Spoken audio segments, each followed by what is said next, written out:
حضرت صلی اللہ علیہ وآلہ وسلم پر وحی کا ابتدائی دور اچھے سچے پاکیزہ خوابوں سے شروع ہوا۔ آپ خواب میں جو کچھ دیکھتے وہ صبح کی روشنی کی طرح صحیح اور سچا ثابت ہوتا۔ پھر من جانب قدرت آپ تنہائی پسند ہو گئے اور آپ نے غار حرا میں خلوت نشینی اختیار فرمائی اور کئی دن اور رات وہاں مسلسل عبادت اور یاد الہی و ذکر میں مشغول رہنے لگے۔ جب تک گھر آنے کو دل نہ چاہتا توشہ ہمراہ لیے ہوئے وہاں رہتے۔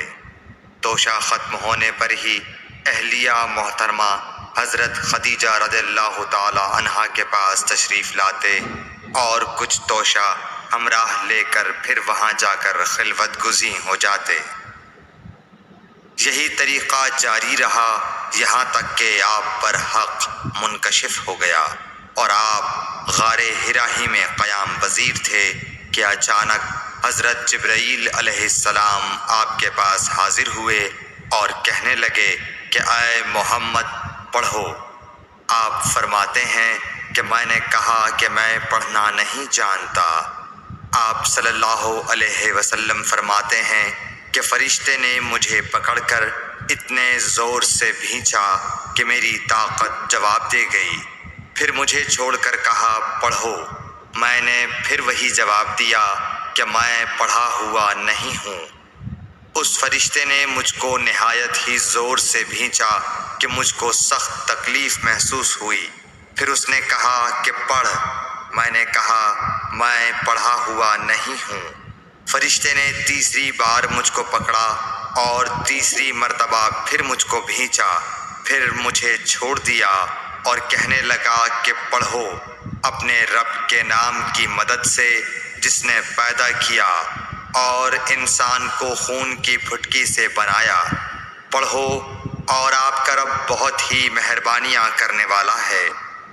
بس یہی آیتیں آپ حضرت جبرائیل علیہ السلام سے سن کر اس حال میں غار حرا سے واپس ہوئے کہ آپ کا دل اس انوکھے واقعے سے کانپ رہا تھا۔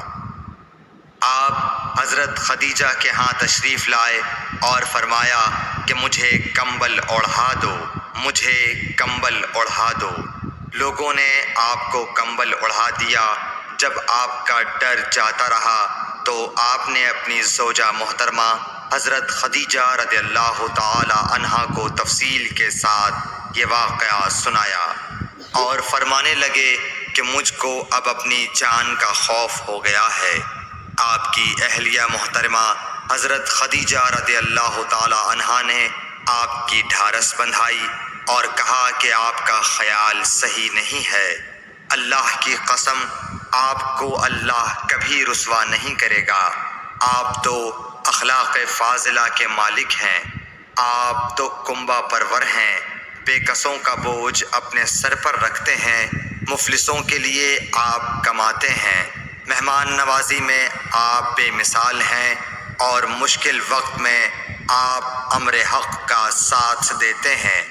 ایسے اوصاف حسنہ والا انسان یوں بے وقت ذلت و خواری کی موت نہیں پا سکتا۔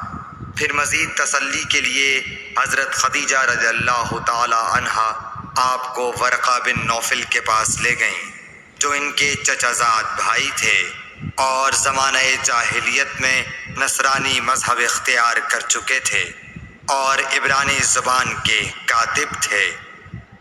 چنانچہ انجیل کو بھی حسب منشائے خداوندی عبرانی زبان میں لکھا کرتے تھے۔ انجیل سریانی زبان میں نازل ہوئی تھی، پھر اس کا ترجمہ عبرانی زبان میں ہوا۔ ورقہ اسی کو لکھتے تھے۔ وہ بہت بوڑھے ہو گئے تھے، یہاں تک کہ ان کی بینائی بھی رخصت ہو چکی تھی۔ حضرت خدیجہ رضی اللہ تعالی عنہا نے ان کے سامنے آپ کے حالات بیان کیے اور کہا کہ اے چچا زاد بھائی، اپنے بھتیجے محمد صلی اللہ علیہ وسلم کی زبانی ذرا ان کی کیفیت سن لیجئے۔ وہ بولے کہ بھتیجے آپ نے جو کچھ دیکھا ہے اس کی تفصیل سناؤ۔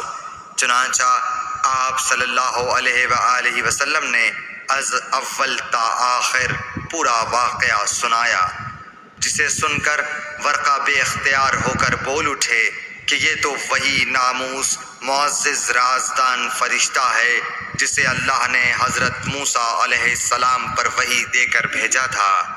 کاش میں آپ کے اس عہد نبوت کے شروع ہونے پر جواں عمر ہوتا، کاش میں اس وقت تک زندہ رہتا جب کہ آپ کی قوم آپ کو اس شہر سے نکال دے گی۔ رسول کریم صلی اللہ علیہ وآلہ وسلم نے یہ سن کر تعجب سے پوچھا کہ کیا وہ لوگ مجھ کو نکال دیں گے، حالانکہ میں تو ان میں صادق و امین و مقبول ہوں؟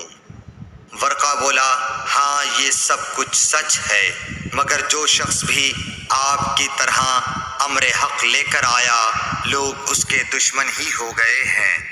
اگر مجھے آپ کی نبوت کا وہ زمانہ مل جائے تو میں آپ کی پوری مدد کروں گا، مگر ورقہ کچھ دنوں کے بعد انتقال کر گئے، پھر کچھ عرصے تک وحی کی آمد موقوف رہی۔ صحیح بخاری حدیث نمبر 3۔